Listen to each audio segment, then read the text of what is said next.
This episode of the Zealous Podcast is sponsored by Perform Better. Perform Better is the leader in functional training by supplying innovative products and top-notch education to trainers, coaches, and therapists. Check out the brand new Perform Better app, designed for professionals who want to stay on top of their game. This free app features education from the world's best. You'll learn from industry leaders including Mike Boyle, Gray Cook, Sue Falzoni, Charlie Weingroff, and many more. Topics range from strength and conditioning, program design, nutrition, business, and marketing. Just go to performbetter.com. Welcome back to another episode of the Zealous Podcast. I'm Rocky Snyder, strength conditioning specialist. And in the house with me, I got Nate Brookreson.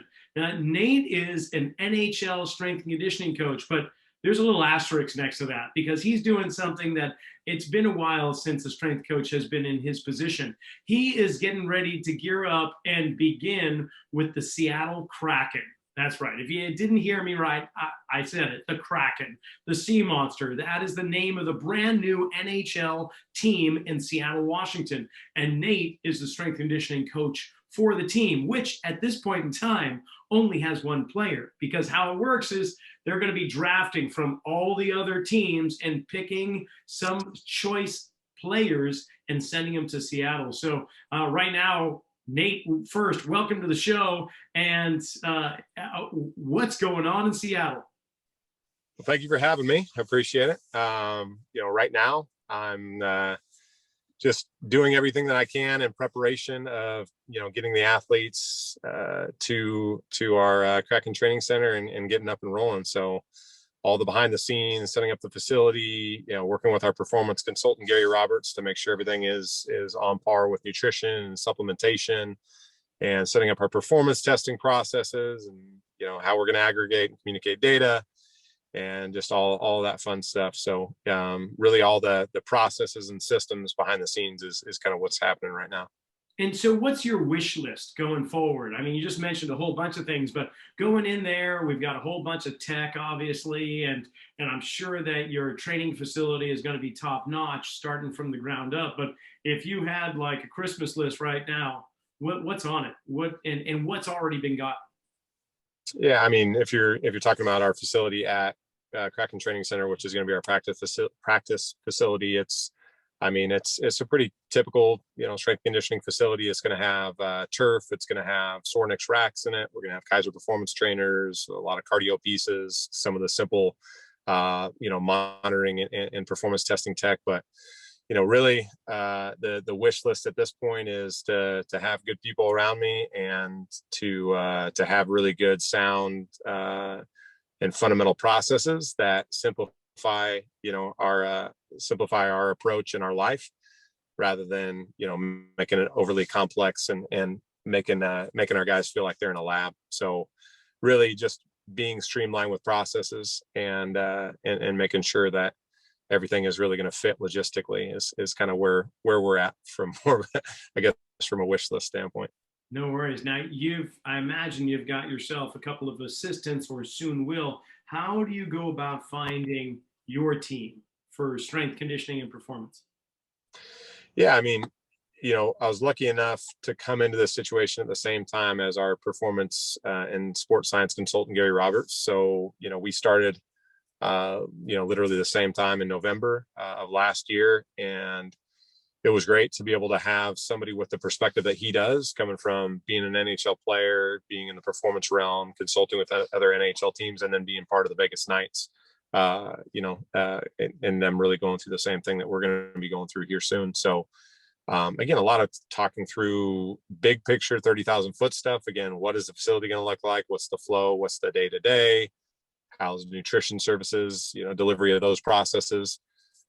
As we, build out our performance team, we're really looking for humility, and we're looking for, people that can be process oriented and very, I would say, systematic thinkers, people that can really distill down, okay, I'm going to have this group of athletes. This is, what my measurables are. This is kind of the again, logistics behind the day, and this is how I'm going to deliver these services. And, somebody that has the personality and the background to be able to do so, but really wants to work in an environment where we're challenging one another and growing every single day, because you can go in with a plan, and ultimately that plan is gonna iterate. It's gonna change quite a bit throughout the year.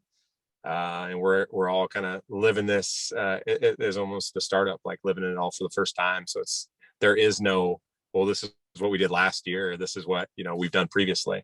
That doesn't exist. So everything is being created for the first time. So I think you're really looking at, okay, what's the best practice, what is applicable here, and then how are we going to implement this within our team and our system. So yeah, I would say looking for good people, looking for people that want to challenge one another, and again grow in that environment. Well, how much does that vary from one NHL team to another? I mean, I imagine over the years, everything becomes somewhat homogenous in terms of the approach. Are there, to your knowledge, are you going to be doing very similar approaches and procedures, processes like the other teams? Or are there going to be some things, whether you want to mention them or not, that are going to kind of set you apart from say the Sharks or the Kings or whomever? I would say from the naked eye coming in, that most situations are going to look more similar than they would different, right? In terms of, okay, if you're looking at just like the delivery of process, where it's, really all you're going to see is like, okay, these are X's and O's, these are the exercises, this is how they're executed, this is kind of like the logistics or flow of the room.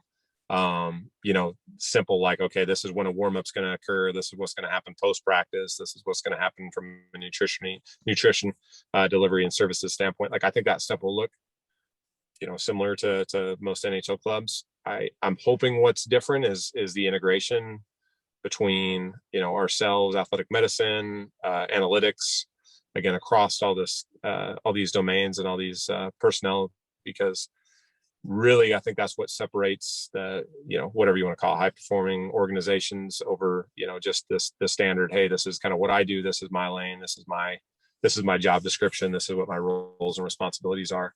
It's knowing that, we can exist in one another's domains and really help strengthen what the, entire process is going to look like, and not feeling timid or intimidated by, again, having those intentional conversations and really having your whys sorted out, and again being really systematic and not always worrying about what the outcome is going to be, right? Like, I think a lot of people get really caught up in, like, ultimately this is what I need it to look like from a GM's perspective or from a coach's perspective. Like, they need to be able to look in and see these outcomes, and yet we're all shooting for those outcomes, but ultimately, like, having a really sound and fundamental process behind how we're going towards those outcomes. So, like, that will, I think, help to drive the success, rather than always just worrying about, chasing something like, we got to get this guy back on the ice as quickly as possible, or I'm going to get this guy stronger, I'm going to get him to jump higher. Like, what is your process to get there, and making sure that's communicated and really open, and again being open to getting better information or better ideas, and to be able to iterate or to grow that process over time. Sure. So there's X factors involved, because every team, you look, like you say, you look on the surface and it's basically the same. So it's the underlying things. And I think a big part of it is the ability to coach. So with that, what separates you from other coaches? I mean, this requires some humility and modesty, of course, but you can put that out the window if you want. What makes you the best guy for that job? I'm coming from obviously an outsider's perspective on the surface, right? Not coming from the hockey background. I've worked in Olympic sports. I've worked with everything from, in the last, 8 years, from basketball to soccer to swimming to across the board. Been in administrative roles, so been able to really look at how those pieces, from a administrative perspective, need to come together in order to, again, most effectively drive those services. So, from a delivery standpoint, I came up in the world of just, I'm coaching all the time, all day, all night, especially when I was in football. It was, 4 to 5 groups in a day, hour and a half per group. It was really like meticulous of like, this is how an exercise needs to look. This is the whys behind it. And so kind of grew up in that world, and lived that for many, many years. And then moving and evolving into this administrative role, it was being able to say, like, okay, these things are important, but what else is important? Like, how are we, again, driving the best nutritional services? How are we informing our process through our assessments and testing? How are we better communicating across domains with the coaching staff to be able to deliver, the product that they're wanting to see, but through really good process that can be repeated and has that has kind of a systematic element to it.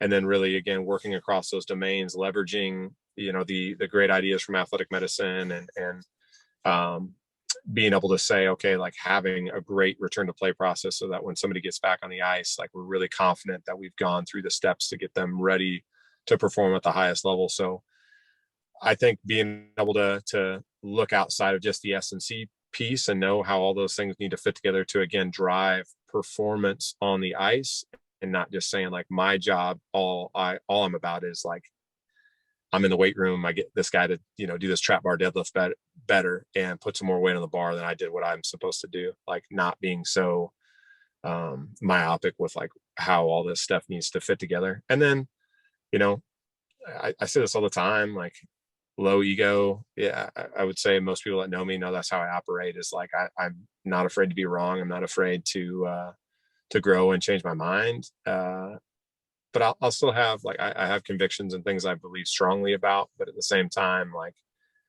I do know that the process of driving, like S&C with any athlete, like if you can get them as an involved and bought into that process, then it's going to be a hell of a lot more successful than if you're just like driving it to them and saying, this is how it's going to be. I know best. I know the sport better than you, or I know what performance looks like, better than you. Just letting them be a part of the process and give that communication and feedback, and having that ability to take that and really apply it, and, making it kind of a cooperative type of scenario situation. So I got to ask, because you mentioned it, not very depth in terms of your background with hockey, but so many other sports over the last 8 years, at least, plus more than that, I'm sure. How is it that you landed this spot? I mean, normally I'm asking about lifts and mobility and nutrition support, which we can get into a little bit later, but I'm curious. I mean, obviously, like if it was an existing organization, they move people up the ranks, the assistant becomes the strength coach and so on. But whereas this is a new operation, they're not moving parallel and pulling somebody from another team. Where did you come from? How did they find you? And I'm curious. Yeah, I mean, the uniqueness of the story is being able to connect it with a lot of people throughout the U.S. and nationally and everything through my background, and seeking those type of relationships out, being really intentional. And when opportunities do come up, that intentionality is like, I don't ever call and ask people like what you can do for me. It's like, I always try to be selfless and help people out as much as possible. So when people do find opportunities or things that they feel like would fit me, I think that they're genuinely like, hey, I think Nate would be a great fit with this organization, this environment, from what you're looking to do. So, conversations happen within the organization early on of like, we're looking to not just have to be in the mold of like, we have to only have somebody in this role that's like X's and O's hockey. All they know is like the NHL. That's all they've, lived and breathed. It's like, how can we, again, maybe innovate within the sport and be able to look at it with different perspective, and have somebody that has, a different, diverse background, good, bad, or indifferent in the sport. I think that was some of the things that they were seeking out. So when those conversations started happening and went back to the GM, I also had the advantage of geography on my side. I was in Raleigh, North Carolina. The GM is Ron Francis. He was also in Raleigh, formerly the GM of the Carolina Hurricanes. So, being in the same town pre-COVID, being able to get together, have coffee, meet face to face, him to ask me, again, intentional questions, get to know me, know what I'm all about. And then, Ron is well connected, obviously, in the S&C realm, and having, colleagues and friends like Gary that he can, he can hear me say things, but then he can kind of bounce off Gary and other people that he knows to be able to say like, okay, is he saying the right things or what we're really looking for? So again, it was a pretty long process. We had initially connected in like September of 2019, and just were able to connect, pre-COVID through coffee and just getting to know each other, conversations. And from there, I think he felt comfortable and confident in what this role was going to be and what he wanted. And it was just, it was more kind of an organic process. And then that's just, kind of how it came to be. It was, it's interesting. Like every job opportunity that I've had have always been through some sort of connection that's, like that has a good relationship with the person who's doing the hiring process. But beyond that, like, obviously that's very helpful, but then you have to have the conversations to show that you're somebody that like is actually capable of doing that job. And so, I mean, I don't speak on anything that I'm not about. I'm very open and candid. Like if people ask me questions, if somebody was interviewing me and say, they ask me like, what's your hockey background? I'd be like, I've never trained anybody in hockey. But that being said, if you ask me like, okay, what is your, general philosophy? How would you go about addressing this? How would you attack it? What do you think is important to test? How do you communicate that? Like I've done that for many, many years. And so it's just the application to a different set of, scope of sport and rules and standards and all that stuff. So, yeah. What's the biggest challenge you're facing as the S&C coach for the Kraken? What obviously not knowing who's going to be on the team is probably up there potentially, but what are you facing right now that that you're really challenged by? I think currently it's, I think I'm going to answer that more from the perspective of what I foresee, right? And it's the fact that you're going to select players from the entire, spectrum of teams across the NHL that are, going to be established in the league. They're going to be more veteran players, and they're going to have perspectives and backgrounds of how they've trained before, what's been the expectation within the locker room or the S&C portion with the team that they were with. And beyond that, from what you see in the NHL, probably have another private coach that they work with throughout their career. And it's being able to take all those different perspectives, bringing them together to, again, something that's authentic to what our organization is going to be about, and to get them to buy in and to say that this is what this is best process. And it might be different from what you've done before.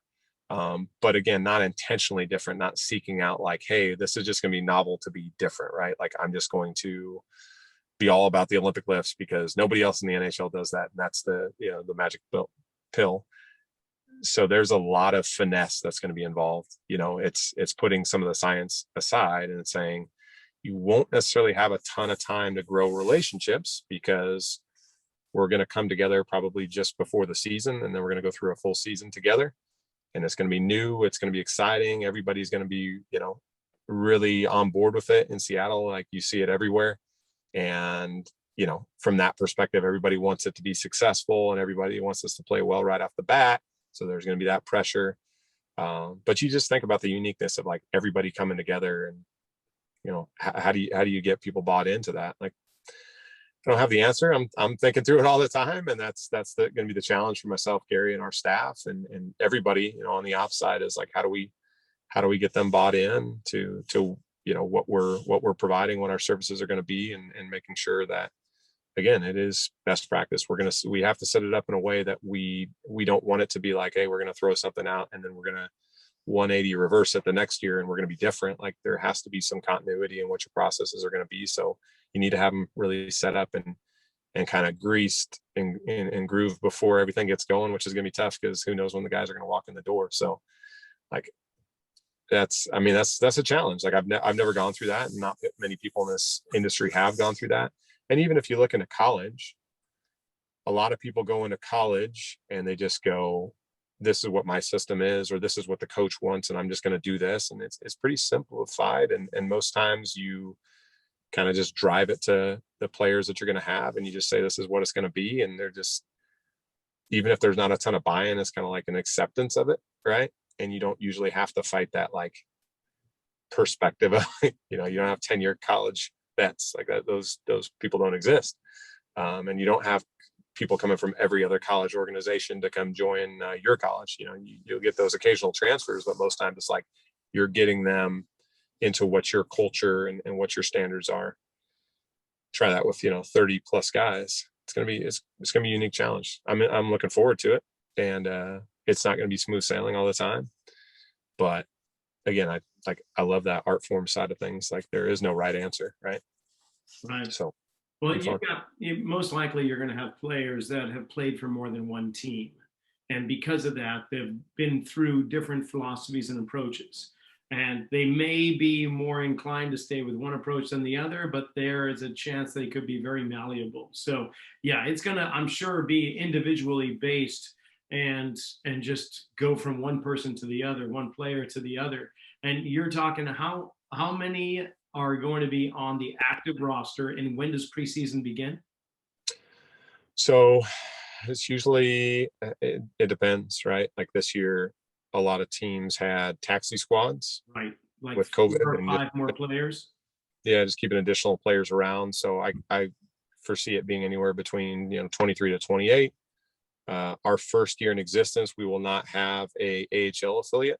So I don't know if that's going to bias us towards maybe keeping more people around that we would typically put on our AHL affiliate. I know, they'll figure out what that's going to look like for our organization, probably, partnering with another existing team and stashing some players there. And then you're going to have, amateur players are going to probably stay either in their own situation or go to their various leagues, back to college, whatever that looks like.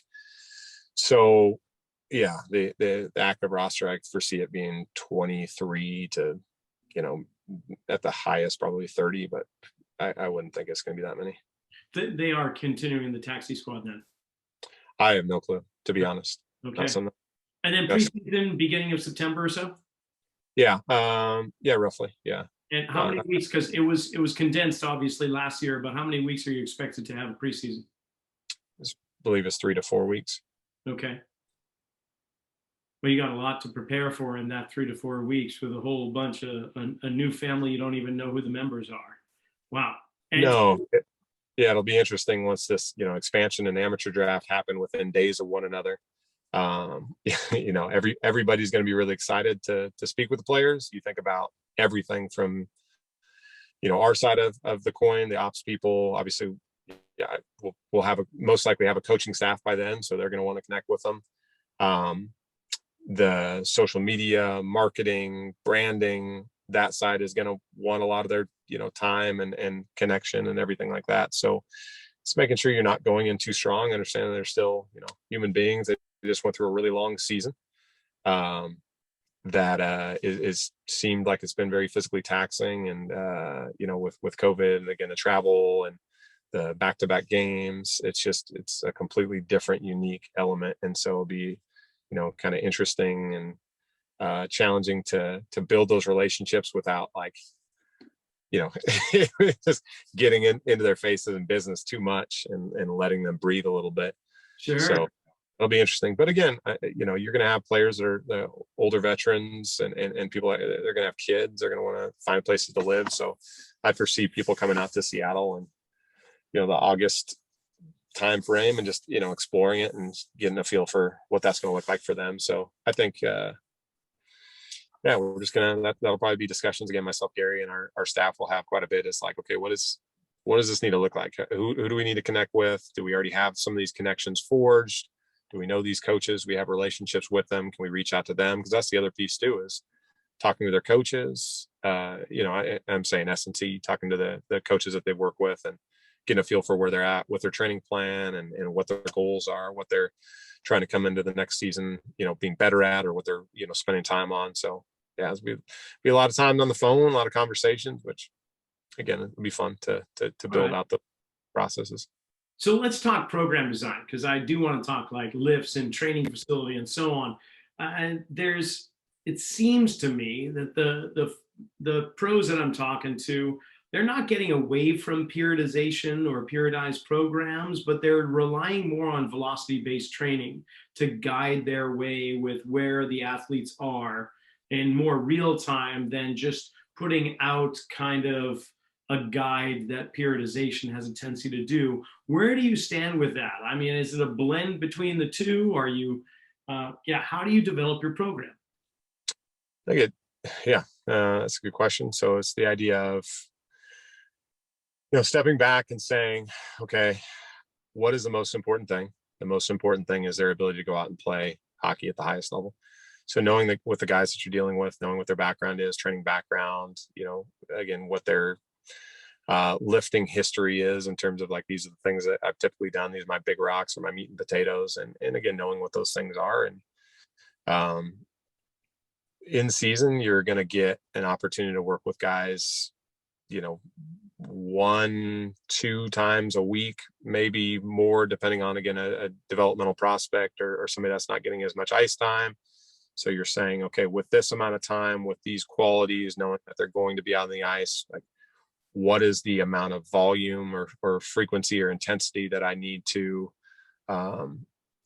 expose them to in order to really develop or see changes in these qualities, and how am I testing those things over time? So being able to have, performance tests built in to the process, to not feel like it's, hey, we don't get an entire day to just go test on the force plates. We don't get an entire day to go do, VBT with every single player. So how do those things build into your processes to be able to inform, are we going in the right direction, or do we need to pivot and make some changes? And then what are some of the outside influences that are, maybe blunting the training process if they're getting a lot of time on the ice and they're doing extra work, like, and you're really trying to push something that involves some higher intensity, like, hey, we need to develop, these metabolic qualities, like those things are going to be pretty dichotomous. So it's like, again, what is the most important thing? And I like developing kind of themes behind training. So if we're going after, strength development, that everything really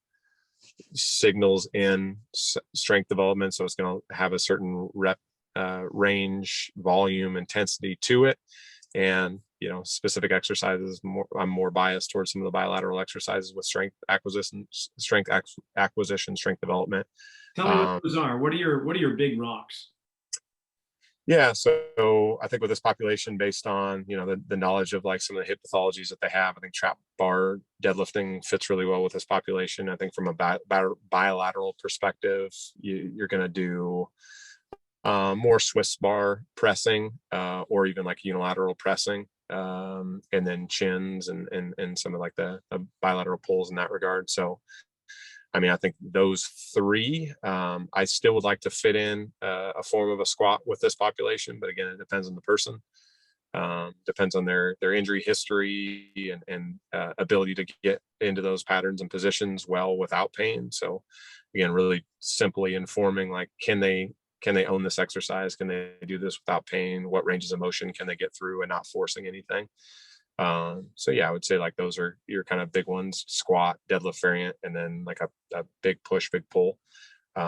Because those things, like, you can measure over time, you can see, you can apply with any of those lifts, you can apply, strength acquisition thought process, or you can look at VBT on any of those. So, I mean, it's, again, simple to kind of understand where they're at from a spectrum. Would you spread them out over the course of the week, or are we talking in one single routine?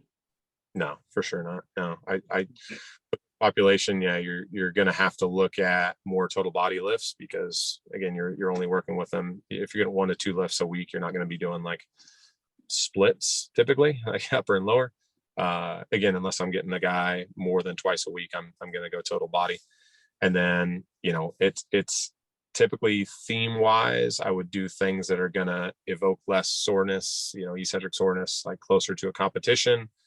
And if we have some time, hey, we're going after a game, this is our work day, and we're going to have some time before our next game, maybe something that has a little bit more of an eccentric element to it. So, exercises that are more concentric based, your trap bar deadlifts, your big presses, like those things will probably fit on one day. And then maybe your bigger pulls and your quad dominant stuff, that they're going to have a little bit more eccentric soreness associated with them, they're going to live on another day. But when it comes to your accessory lifts, are you going to, like, aside from those big rocks, do you intend to put players into like sport stances, sport specific positions, and feed movement through it? I mean, what would be some selection for the accessories? I would say from a loading perspective, typically there's a reason why exercises do well being loaded. And I think as you start to surf up the spectrum of like novel, less base of support, different type of stimulus in terms of like loading. Okay, this is more like a sling. This is more transverse in nature. Like those things don't necessarily serve as like, again, meat and potatoes type of exercises. So again, it really depends on the person. Like that's why I think assessment and performance testing need to feed the exercises that you select. So for example, like say we're using Y balance, right?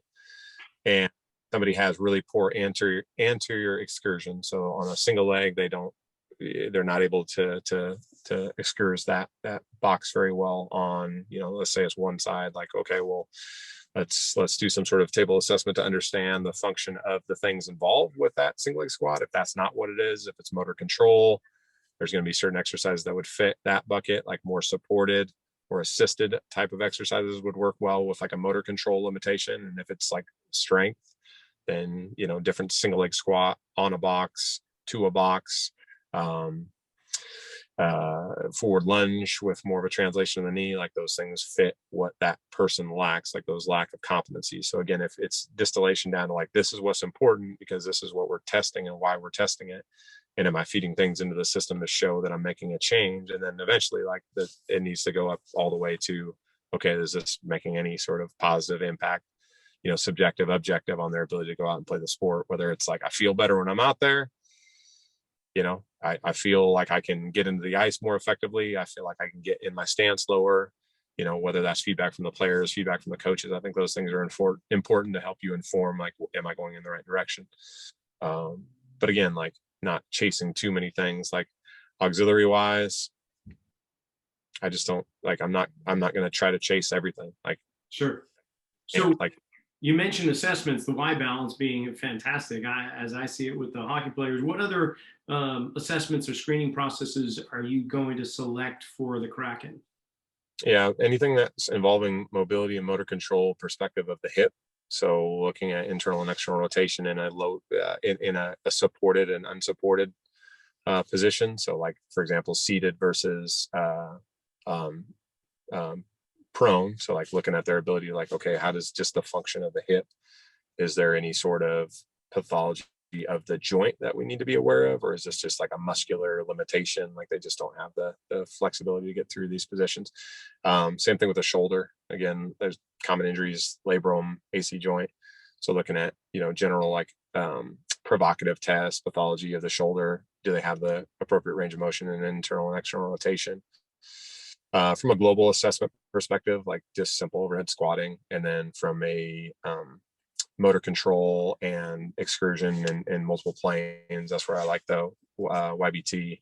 I like it upper and lower for this population for sure. And then letting that assessment inform you if you need to jump down the rabbit hole even more, because you can see, okay, well, this person has lack of, internal rotation of the shoulder. Again, do we feel like that is more of a mobility limitation? If I assist it through that range of motion, am I able to achieve it?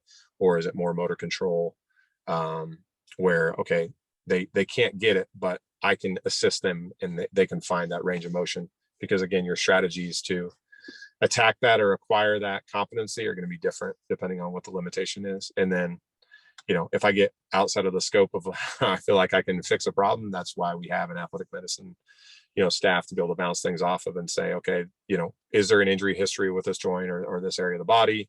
Or is there something that we're seeing like common injury patterns? Like, do we have a plan to address these things? And if so, what is our plan? And ultimately, like, what are the outcomes that we would expect to see, and what is the process that we're using to achieve those outcomes? So like, are we feeding the similar processes into the system? Like, did we get the pattern that we wanted to see, and then we load it and we reinforce it to see, did we make the changes, or are we sticking on these changes that we want to see over time? So yeah, it's and these are all obviously dry land based movement screening processes. Do you have any on ice movement screening? Or do you know of any of the NHL teams that are doing anything like that? I would think that there's a certain liability and concern that you don't want to injure a player as they're trying to move on the ice. But I'm just curious. Yeah, I mean, I've talked to different coaches that have talked about, hey, I look at their ability to get into different postures and positions and like edge control. And I'm always going to lean towards people that are have a better perspective with that. And, what is needed, like are specific competencies needed for like what they're going to need to do on the ice. Right. And then if they really lack those things, then is it a skill? Is it a motor pattern? Is it something that you can improve off the ice? Because like, one, I'm not going to give them the feedback. I don't know how to measure those things on the ice. So like, I don't want to just be pointing out like, oh, this looks a certain way. And, obviously there is like video analysis that you can do, but like that ability to like repeat it and see like, okay, I did this intervention, I made this change. Like, did I actually see a change in like the pattern on the ice? So like, yeah, it's just, I think that's a rabbit hole that I am not going to jump down initially, and we'll see. I mean, ask me again in a couple years as I'm around skills coaches and sport coaches and have better process on what that would look like. But as of now, no, I think that would do more harm than good, to be honest. Gotcha. Yeah, just curious because I hadn't heard of anything that was going on ice. It was all dry land, and just curious about it. Now, last question, because we're kind of running out of time here, and I appreciate the time you've devoted to us so far. But what's getting your juices flowing now? The Kraken are just, I can see the bubbles on the surface of the ocean, and you know that there's movement underneath, and pretty soon that monster is going to erupt into the NHL. But what's getting you all fired up for the upcoming season? I mean, I think just getting started with the guys. It's being able to get all these players in the room and say, okay, we're all part of this organization. We're all going in the same direction. Like, what is this now going to look like? And, to be honest, being out of just that weight room environment for as long as I have, because I started here in November and, leaving NC State and being in that every single day and being able to live that with the athletes and going through, that entire, day-to-day process and seeing what it takes to be successful within the sport and all the work that goes on behind the scenes. Like, I'm ready to just be a part of that. Let's put in the work in the right way. And again, just with everybody that's going to be, I mean, like you said, the excitement and the uniqueness of the situation. Like, it's going to be really fun. Like, it's going to be a whirlwind. It's going to go fast at times, and other times I'm sure it's going to be a grind, but yeah, just to get it started. Like, I'm not in a rush to do that. I'm enjoying being able to spend this time, really intentionally spend this time with my family and to, again, develop this relationship with Gary. Although I'd love to meet the guy in person. I mean, I've had a million Zooms and conversations with him on the phone, but we've never actually met in person.